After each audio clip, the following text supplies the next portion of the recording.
Bonjour à tous et bienvenue sur Crypto Signal. Alors aujourd'hui, dimanche, on va faire une analyse du BTC un petit peu comme d'habitude. On va étudier un nouvel indicateur qui s'appelle Williams. Je vous parlerai de deux trois petites choses par rapport au Bitcoin et on parlera assez rapidement de Cardano. Cardano qui nous fait une jolie journée aujourd'hui. On parlera aussi de Karura à la demande d'un abonné. Voilà, alors on passe tout de suite en partage d'écran.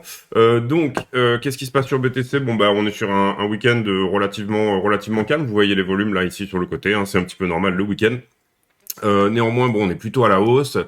On aimerait bien quand même essayer de péter là cette résistance jaune qui est la ligne de coup ici de l'épaule tête épaule depuis septembre dernier. Voilà, par contre, je me permets quand même de faire un petit aparté sur BTC qui est quand même vraiment important. C'est que on doit vraiment quand même casser cette ligne-là dont je vous parle. Pourquoi? Pour des raisons relativement simples.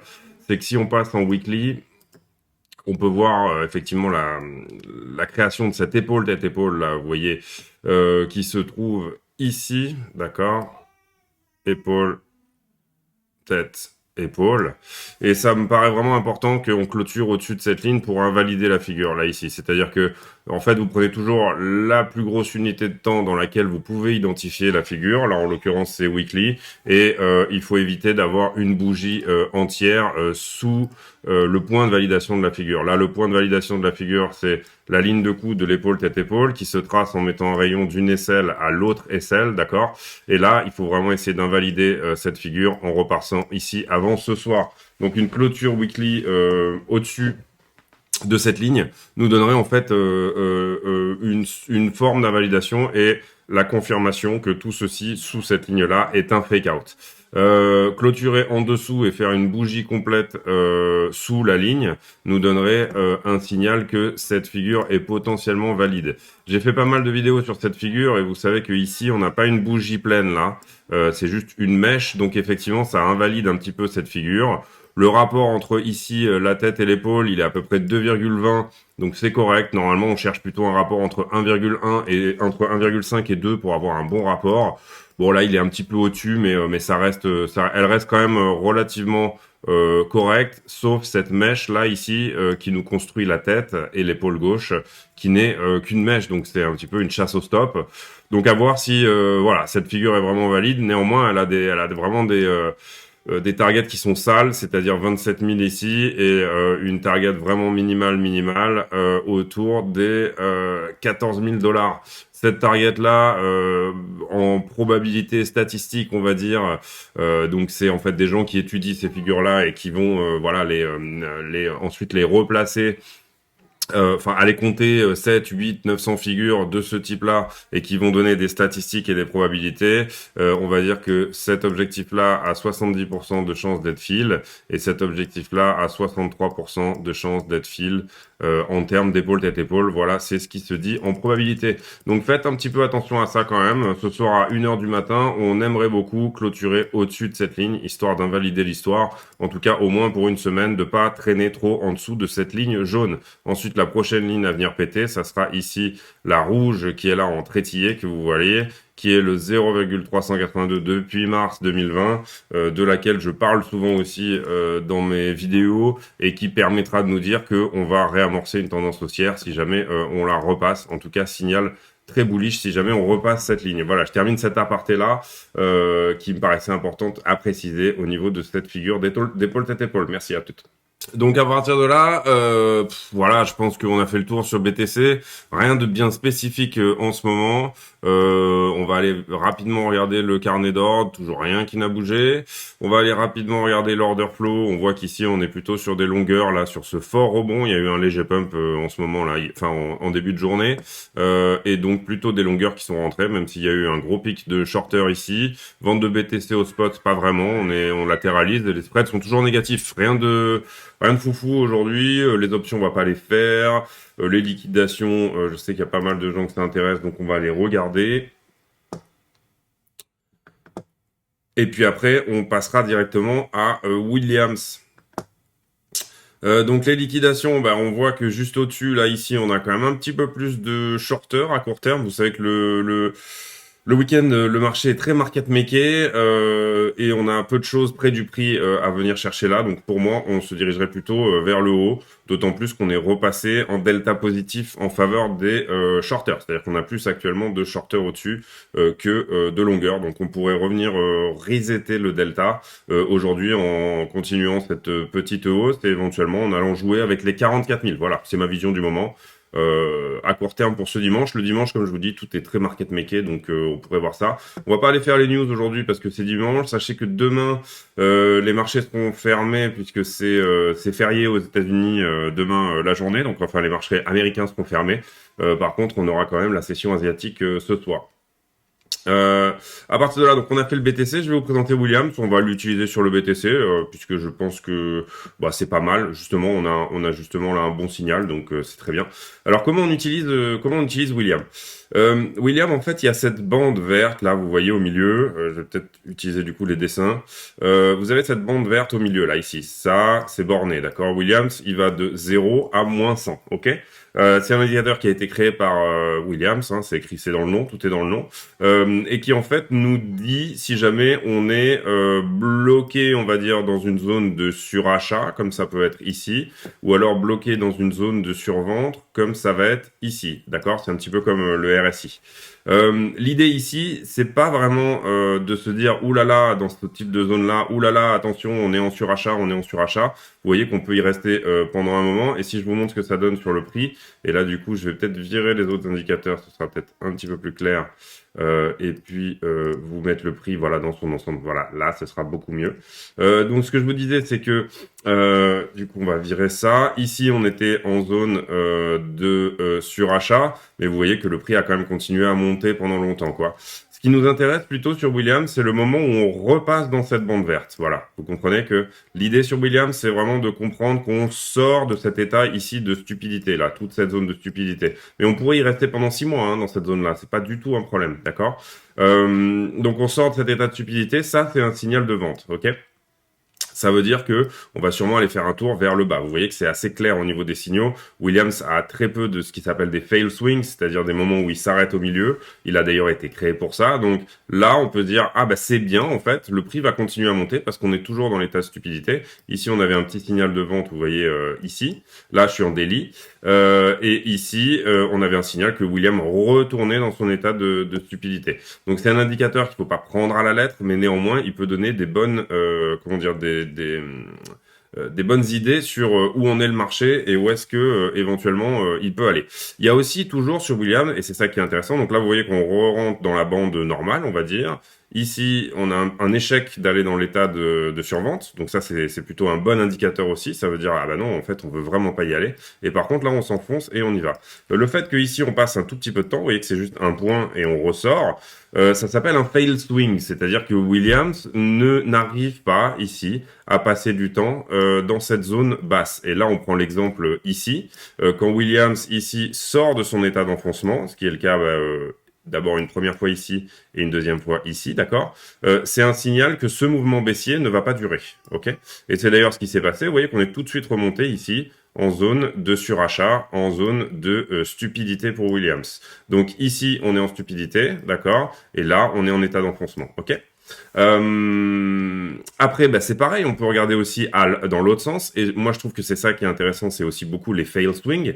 C'est-à-dire que là, on ressort, on se dit ah bah tiens, on va aller en bas. Eh ben non, en fait, on n'y va pas. Donc là, on peut se dire ah ben en fait, mon signal de vente n'est pas vraiment validé. Peut-être que Williams va retourner en état de stupidité, ce qu'il fait, mais c'est un fail swing. Vous voyez qu'on n'arrive pas à y rester. Donc Williams ressort de son état de stupidité et vient se replacer en état d'enfoncement pendant un certain temps, d'accord? Le moment où on ressort de là, pour nous ici, en fait, le signal il était donné ici, hein, c'est ça, j'ai la caméra devant, mais ça doit être à peu près quelque chose comme ça, à peu de choses près, voilà, le moment où on en sort ici.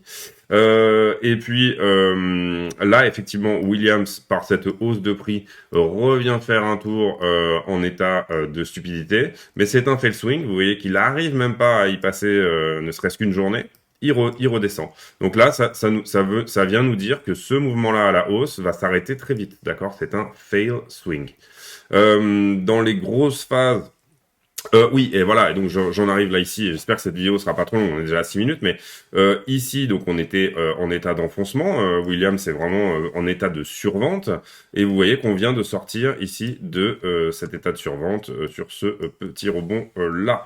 Donc ici, on a un signal comme quoi Williams sort de son état d'enfoncement, et que potentiellement Williams nous dit que on est sur un bon signal d'achat. Encore une fois, et c'est pour ça que je vous donne la totalité là ici du temps on va dire sur BTC, eh ben vous voyez que ici il a passé pas mal de temps quand même en état de stupidité d'achat.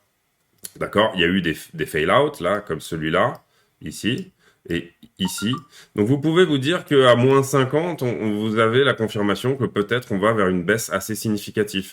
Par exemple là, bon, ça vous aurait donné un signal à peu près là. Donc là, c'était pas génial pour vendre. Mais en tout cas, alors je parle ici pour du trading. Hein, je parle pas pour de l'investissement. Pour de l'investissement, oui, bien sûr, vous pouvez essayer de voir certains signaux où vous allez potentiellement vendre une partie de votre bague. C'est-à-dire que par exemple là, ce fail out pour moi, il veut dire, eh ben c'est bon, là, on a trouvé un temps et on va corriger, voilà, au moins jusqu'à la ligne de tendance complète là. Vous voyez ici cette espèce de canal là qu'on avait comme ça, et ben là on peut se dire que ici, au moment où il passe les 50, on pouvait se dire ici en regardant Williams qu'on allait au moins aller aux 53 000. Voilà, bon, on a fait moins, mais voilà. Bon, c'est un indicateur je trouve intéressant pour ce type de signaux. Et là, on voit qu'on en sort, donc ça me paraissait pertinent d'en parler. Voilà. Ensuite, donc sur Williams, j'ai parlé des fail swings, j'ai parlé des zones de surachat, survente. Oui, et on peut aussi voir des divergences sur Williams. C'est-à-dire, par exemple, là en l'occurrence, je pense qu'on en a une belle par là. Oui, voilà. Ici, vous voyez, divergence sur Williams entre ce point là. Ici, vous voyez que Williams monte sur toute cette zone-là, d'accord? Et le prix descend. Ok. Donc, on aurait pu prévoir, grâce à Williams, le fait que cette montée-là se passe, d'accord? Parce qu'on avait c'est comme le RSI, hein. Vous avez une divergence sous Williams, vous avez une divergence sous le prix. Les divergences haussières sont toujours sous le prix, les divergences baissières sont toujours sur le prix, d'accord? Par exemple, ici, divergence baissière mais cachée, là, d'accord? Le Williams est en train de monter, le prix est en train de descendre. On est au-dessus de Williams, on est au-dessus du prix. C'est une divergence baissière cachée, ok? Divergence haussière normale comme ça, divergence baissière normale comme ça, ok? Donc là, on est ici sous le prix, ici, on est sur le prix. Et en sens inverse, ça, c'est une cachée si on est sous le prix. Et ça, c'est une cachée si on est sur le prix. Donc ici, c'est baissière et ici, c'est haussière. Mais cachée, d'accord? Sachant que les normales sont plus puissantes que les cachées. Voilà, c'est tout pour... C'était un petit point un petit peu sur les divergences et sur Williams. Vous savez que nous, sur la chaîne, on ne vous donne pas du poisson, on essaie de vous apprendre à pêcher. Donc je trouve que on va peut-être faire une série là où à chaque fois, on essaiera d'introduire un nouvel indicateur. Comme ça, je pense que ça peut intéresser les gens. N'hésitez pas à vous abonner, mettre un pouce bleu et comment dire. D'ailleurs, j'en profite pour vous dire que on a seulement sur la chaîne 30% des spectateurs qui sont abonnés, donc c'est pas suffisant. Il faut m'aider là-dessus. Voilà, l'idée vraiment de la chaîne, bah, c'est que c'est de grossir au maximum et d'essayer de proposer ce type de contenu. C'est-à-dire que les particuliers apprennent à trader de manière avisée pour pouvoir bah, se faire des jolis compléments de revenus ou voir un revenu fixe avec toutes ces techniques-là. Donc on a fait Williams, je vous ai parlé des jours fériés. Je voulais vous parler des clés Bitcoin, mais j'en parlerai un autre jour. Il n'y a rien de pressé là-dessus. Donc ça, comme hier, on va le décaler, on garde le post-it. Et on va parler maintenant de Cardano. Pourquoi je parle de Cardano parce que ça fait plusieurs semaines que j'en parle et que je dis, moi je suis très bull sur Cardano sur le premier trimestre 2022. Bon, c'est pas très compliqué d'être très bull sur un truc qui est complètement en train de se casser la gueule, hein, vous me l'accordez, mais j'ai des signaux qui me disent que potentiellement, voilà, Cardano peut se reprendre et repartir fortement. Voilà, c'est pas un conseil en investissement, mais il y a pas mal de choses qui nous disent que Cardano pourrait repartir. On a toutes ces divergences là, vous voyez cette ligne là ici sur le momentum, et là on est toujours en daily, hein, donc ici vous comprenez que le momentum est en train de, à la baisse, vraiment littéralement se calmer, donc chacun de ces mouvements baissiers est de moins en moins fort, et puis à l'inverse, il n'y a pas besoin d'avoir fait Harvard pour voir qu'on a du haussier sur le momentum vert là, vous voyez, c'est voilà, ça c'est joli, ça c'est très bien, ça c'est une très bonne chose. Avec ce type d'indicateur, on peut déjà se dire que les boules sont littéralement en train de reprendre la main sur Cardano. On peut voir aussi ici sur le R, on peut voir un OBV là ici bah, qui est toujours croissant. Voilà, malgré une énorme baisse de prix là, ce projet est accumulé, c'est-à-dire que les gens, l'argent ne sort pas de ce projet. Alors oui, le prix descend, bah, tout simplement parce que comment dire, il n'y a pas de vente, donc il y a pas de, il y a pas de gens qui sont prêts à vendre sur le spot, donc forcément le prix descend d'autant plus. Mais néanmoins, encore une fois, je suis très bullish sur Cardano. Il y a plein de news à venir. La plateforme des smart contracts, elle a été lancée. Si vous allez regarder sur Twitter, vous allez voir, et ça je vous invite vraiment à vous renseigner. Si vous allez regarder sur Twitter, vous pourrez non seulement vous abonner au Twitter de la chaîne, mais en plus vous allez voir que il y a des jolies choses en développement sur Cardano, par exemple, tout ce genre de choses. Et Cardano en 2022 va travailler sur la scalabilité, c'est-à-dire sur le fait de rentrer le plus possible de nouveaux contrats sur ces plateformes. Vous savez qu'ils ont lancé les smart contracts, ça y est, il y a eu un sell de news, bien évidemment, au moment où la plateforme de smart contract a été lancée, le prix a un petit peu dumpé. Ici, on pourrait voir aussi une divergence ici par rapport à un prix qui baisse ici, ok? Encore que, ouais, non, si on était, pas forcément sur cet endroit-là en particulier. Non, non, pas ici, pas ici. On n'a pas fait un nouveau plus bas là, donc non. Et par contre, demain, peut-être demain ou après-demain, je sais pas, je suis en train de le préparer. Je vais vous faire tout un tuto sur cet indicateur-là qui est vraiment très intéressant et qui pour le coup, alors je me sers du retour parce que j'ai la caméra devant là ici, mais nous montre des divergences haussières qui s'enchaînent là vraiment sur Cardano. Donc bah, revenez bien sur la vidéo de demain, je vous expliquerai, je ferai un tuto que sur ça je pense. Voilà, on passera probablement 25 minutes à expliquer le Market Cypher B dont vous avez une copie gratuite qui s'appelle le VMC Cypher B Divergence sur TradingView. Donc voilà pour ADA. On pourrait éventuellement, si on voulait regarder un petit peu mieux ça, vous voyez qu'on a sur le parabolique SR que j'ai présenté dans la vidéo d'hier, si vous voulez aller comprendre cet indicateur qui donne des signaux d'achat et signaux de vente, bah, allez voir dans la vidéo d'hier. Sur Market Cypher, vous voyez qu'on a un signal d'achat contre le dollar, et vous voyez qu'aujourd'hui, on a une jolie bougie de l'ordre de 10%, 10% pour la journée. Donc c'est le week-end et ça veut dire quelque chose. C'est-à-dire que ça veut dire que là, il y a une volonté de défendre le prix. Quand est-ce qu'on aura la structure? Ben, on a déjà un petit début de structure là, ici sur Cardano. Hein. Vous comprenez qu'ici, on a fait un premier W, pardon, et bien sûr, ici, on aura la confirmation d'un deuxième W pour éventuellement lancer une tendance haussière comme ça, d'accord?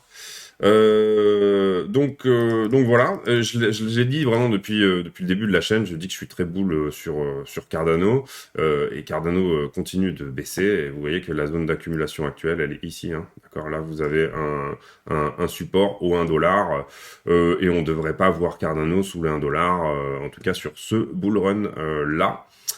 Projet accumulé, alors très grosse cap, hein, évidemment, vous allez me dire, vous n'allez pas faire un x30 sur Cardano tout de suite. Hein, l'idée, c'est simplement d'avoir des assets qui sont pas trop risqués. Vous voyez que là, Cardano, bon, il a quand même perdu 70% de sa valeur depuis l'ATH.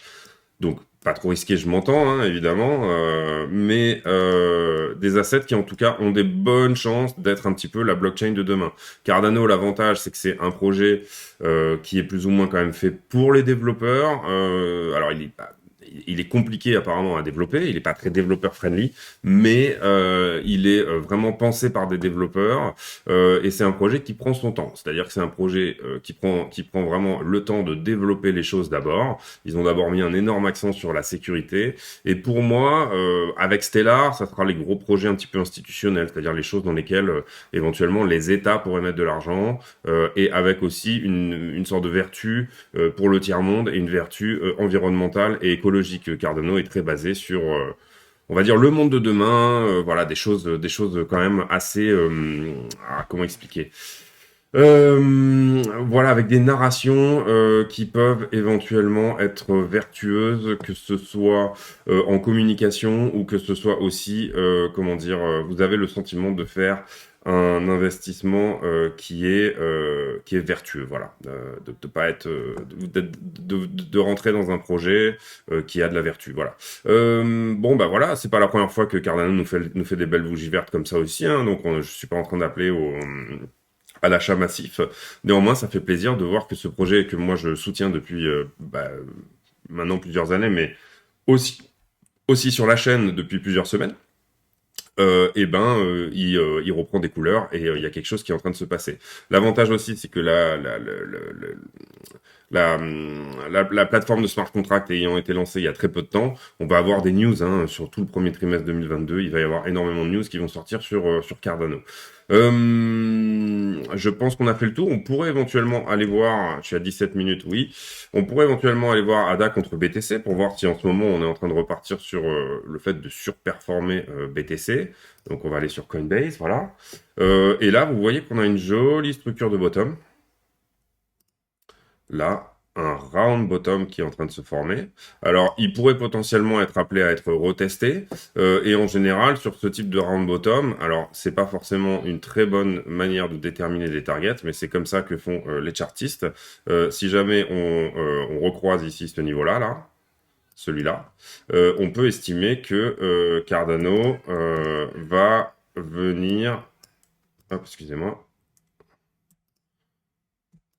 Hop, ça y est, je vais y arriver. Va venir ici récupérer, faire la balançoire, hein, c'est-à-dire vous prenez un peu comme une épaule tête-épaule, c'est la technique de la balançoire. Donc du coup là, ça nous donnerait un x2, non, pardon, excusez-moi, on va regarder ici comme ça. Ça nous donnerait à l'instant T 221% pour Cardano face à Bitcoin, peut-être un peu moins, 200%, donc un x 3.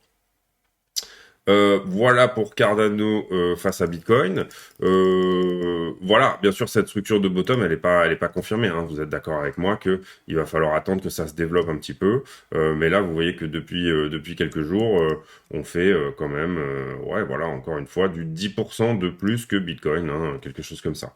Là, on est en daily, hein, donc vous pouvez très bien aller sur des time frames plus petites pour essayer de voir des structures, etc. Mais les dernières fois qu'on a tapé des W entre Cardano et Bitcoin, en fait, ça nous a fait des choses comme vous voyez ce W là, le premier là qui est en train de se créer. Hop, hop, hop, d'accord, ça c'est un W. Le dernier W, il était là, hein. D'accord. Donc ça nous a donné ça. Voilà. Alors, vous dire que ça va arriver tout de suite, bien entendu, il faudra regarder ce que fait Bitcoin. Je suis pas en train de dire que Cardano va prendre 300% comme il a fait ici. Hein. On est sur rien de sûr. Et attention à votre interprétation de mes paroles. Néanmoins, on a un nouveau W là qui s'est créé et qui est potentiellement quelque chose qui peut être sympathique en termes de pump. Et ici, on voit qu'on fait 10% un dimanche, donc ça peut nous dire que peut-être, alors là, on attendra une correction pour rentrer si vous n'êtes pas encore dans le train, mais ça peut nous dire que peut-être Cardano va nous donner ça. Si jamais à l'instant T, vous n'avez pas de confirmation et vous pensez que 10% de perdu, mais le fait d'avoir le fait d'avoir validé ce W là pour vous est une confirmation suffisante, soit vous attendez un check back en horaire, hein, c'est-à-dire dans la journée, soit vous laissez le train partir sans vous, c'est aussi possible, il n'y a aucun problème, ou soit vous considérez que c'est pas un train, c'est juste un petit recover, un exit pump, et que là, tout de suite, les holders de Cardano sont juste en train d'essayer de sortir. Je passe tout de suite à Karwa, de toute façon, on regardera un petit peu les grosses caps comme ça, de temps en temps, on ira voir un petit peu ce que ça dit sur les grosses caps. Alors, Karwa, qu'est-ce que c'est? Vous savez que c'est un... Enfin non, vous le savez peut-être pas, enfin peut-être que vous le savez, enfin l'abonné qui me l'a demandé en tout cas doit le savoir. C'est la DeFi de Kusama. Donc, Kusama n'est pas non plus Avalanche ou Solana encore, hein, c'est ça que je veux dire. Donc c'est quand même un projet en devenir, on est à peu près sur les capitalisations de Eagle, ce genre de choses, voilà. Donc il faut regarder quand même à cet endroit-là, du coup, il faudrait faire, pour analyser Karura, une analyse totale sur Kusama. Néanmoins, sinon ça ferait une vidéo d'1 h 30 et j'aurais perdu tout le monde à la fin, donc du coup on va essayer d'avancer plus rapidement sur Karura. Donc Karura, globalement, ça ressemble à ça. C'est vraiment toute la partie DeFi. Donc vous avez, je crois, une plateforme de DeFi où vous pouvez échanger, emprunter, prêter, gagner avec des gas fees, voilà. Et donc du coup, voilà, un petit peu sur le modèle, je sais pas, de Maillard, ce genre de choses. Plateforme où vous pouvez faire des pools de liquidité, donc une paire entre une monnaie et une autre, etc. Et être payé en fonction. En fait, vous ouvrez des tubes. Vous ouvrez des moyens d'échange entre deux monnaies et puis vous pouvez être payé par rapport à ça. Vous avez un revenu par année par rapport à ça. Donc comment j'ai déterminé ici, parce que vous voyez qu'ici on est juste sur une parabole et une grosse chute. Pourquoi j'ai mis mon Fibonacci ici à 0? Et ça, c'est important de le comprendre, parce que c'est pour ça, en fait, que quand l'abonné me l'a demandé, je me suis dit, oui, bah, ça peut être intéressant de faire Karura aussi. C'est aussi par rapport à ça. J'ai mis mon Fibonacci à 0 parce que je suis allé voir sur CoinMarketCap, je suis allé voir Karura, et puis quand on regarde la totalité de Karura, on voit qu'il a été lancé plutôt vers les 3,80 $. Donc j'aurais pu mettre mon Fibonacci à 3,80 $. Mais seulement là, on est en dessous des 3,80 $. Et aussi, on peut se dire que ce projet est très jeune, c'est-à-dire que c'est le 21 juillet 2021 qu'il a été lancé, donc c'est très très très très jeune. Ça veut dire quoi? Ça veut dire qu'en fait, il a eu des effets de listing, c'est-à-dire que là, je pense qu'il a peut-être été listé sur, je sais pas, CoinEx ou Qcoin, admettons. Ensuite, il a dumpé. Vous savez que dans les effets de listing, il y a toujours un pump au début, puis après, le prix tombe et ensuite il se latéralise. C'est pour ça que si vous rentrez dans une ICO, il faut quand même vendre une bonne partie de votre bag au listing, hein, sur certains points de profit du listing, évidemment. À moins que bien sûr vous ayez le temps et que vous vous disiez ah ben non, ben moi je pense que après listing ce truc va latéraliser et là j'en rachèterai un petit peu parce que parfois le truc latéralise au-dessus de votre prix d'achat de l'ICO, parfois le prix latéralise en dessous de votre prix d'achat de l'ICO. C'est pas le but de cette vidéo néanmoins. Donc là on a eu un premier effet de listing, ici on a eu un deuxième effet de listing, peut-être Qcoin ou autre chose. Oui, il est listé sur Kraken, Qcoin et voilà Gate.io, Bit, etc. Sachez donc que, évidemment, si ce truc-là rentre sur Binance, il va y avoir un effet de listing aussi. Mais tout ce qu'on peut dire ici, c'est qu'il est en train de chercher son prix nominal, d'accord? Donc c'est l'endroit où les gens seront OK pour l'accumuler, d'accord? Donc à partir de là, moi, j'ai considéré que la valeur nominale en bas est à 0, parce qu'il pourrait aussi bien aller à 0 ce truc-là. Donc à partir de là, on détermine une zone de rechargement par rapport au 0, ok? Donc je suis parti du point 0 ici, et pour ça, vous double-cliquez sur votre Fibonacci, et vous rentrez 0 ici dans les targets, et encore une fois, j'aurais très bien pu rentrer 3,80 $, c'était pas du tout un problème. Mais on aurait eu ici une racine de Fibonacci, vous voyez que si je me mets à 3,80 $, on est en dessous de ce prix-là, donc mon Fibonacci ne sert pas à grand-chose. Donc on va ici le retaper à 0, d'accord? C'est parce que le token est très jeune. Il n'a pas encore latéralisé dans une zone pour nous donner un prix d'accumulation. Enfin là, il est en train de le faire. Donc on considère au départ que ceci est effectivement la zone de latéralisation. Vous voyez qu'ici il y a du volume là, hein, donc il y a une accumulation dans cette zone-là. À partir de là, on pourrait éventuellement regarder l'OBV. L'OBV ici est décroissant, donc ça nous dit que tout le monde a pris profit suite au listing là ici. Et puis ensuite, petit à petit, les gens ont pris profit jusqu'à lisser, jusqu'à leur prix d'achat. Donc ce truc-là est en train de rentrer ici dans une phase de latéralisation de l'OBV. Donc ça veut dire que ici, on attendra qu'il soit réaccumulé, d'accord? Ce projet est très très jeune, market cap numéro 500. Ici, par contre, on voit qu'il y a une somme d'échecs ici au niveau du RSI pour revenir en haut. On n'est jamais revenu en état de survente, donc forcément, on peut se dire que pas mal de monde est en train de se délester de son Kusama. Ici sur Williams, on a pas, vous voyez, ça, du coup, ça fait la transition avec Williams. Vous voyez qu'on a passé beaucoup de temps en survente. On a essayé de revenir ici en état de stupidité, mais c'était un fail swing et on est revenu encore ici en état de survente. Donc c'est pas très joli au niveau des indicateurs. Au niveau de la structure, la localisation est bonne, mais on n'aura pas la structure encore. Par contre, on peut déterminer ici, bien entendu, je pense que vous la voyez aussi, que on commence à avoir une zone de support ici et une zone zone de rachat systématique qui est en train de se créer. Donc les deux choses qui sont encourageantes sur ce projet, c'est ça, cette espèce de volume ici. Donc on commence à latéraliser pour trouver ici un prix nominal du token intéressant. Donc là, si vous achetez littéralement un support. Donc ça peut être vraiment un setup relativement intéressant, par exemple pour faire du SHAD. Mais voilà, vous prenez quand même un certain risque, donc petit pourcentage de votre capital d'investissement total. Est-ce que rentrer sur un trade là-dessus? Moi, la réponse est non, parce que je ne sais pas quand est-ce que ce truc-là va repartir. Donc, je vais bloquer un capital de trade pendant un certain temps alors qu'il y a des projets qui montrent peut-être des structures plus intéressantes, des localisations plus intéressantes, voilà, enfin vous m'avez compris. Si jamais vous rentrez ici sur de l'investissement, donc là je vais enlever, c'était juste pour calculer la zone de rechargement, et je place un Fibonacci entre le plus bas, le plus haut, et ce que je pense être le bottom. Ici je double-clique dessus, et je mets le tout premier point à 0. Hop. Et là, vous voyez que j'ai mis les points de profit. Alors moi, je prends toujours un profit à 100%.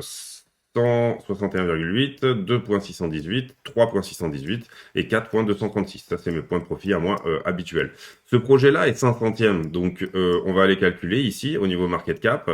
Si jamais on rentre sur ce projet-là comme ça à l'instant T, est-ce que il peut aller à 58 $? Donc on va sur le site Market Cap Off.